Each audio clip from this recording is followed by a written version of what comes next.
മുത്തായ റസൂലിന്റെ മീലാദിന്റെന്ന് മുഹബ്ബിൻ മനസ്സാകെ ആനന്ദം കൊണ്ട് മാനത്തിന്തിരി മാറി ചന്ദ്രനെ കണ്ട് മയത്തിൽ പുഞ്ചിരി തൂകി മദീന വിങ്ങി.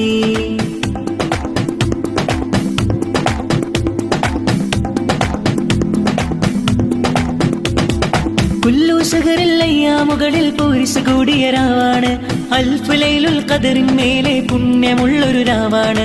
ആമിനയും മേൽ റഹ്മത്തേറ്റം പെയ്തിറങ്ങിയ ദിനമാണ്. ലോകർക്കെങ്ങും റഹ്മത്തായ മുത്തിൻ പിറയത് എന്നാണ്. മുത്തായ റസൂലിന്റെ മീലാദിന്റെന്ന് മുഹബ്ബിൻ മനസ്സാകെ ആനന്ദം കൊണ്ട് മാനത്തിന്തിരി മാറി ചന്ദ്രനെ കണ്ട് മയത്തിൽ പുഞ്ചിരി തൂകി മദീന മിന്നി.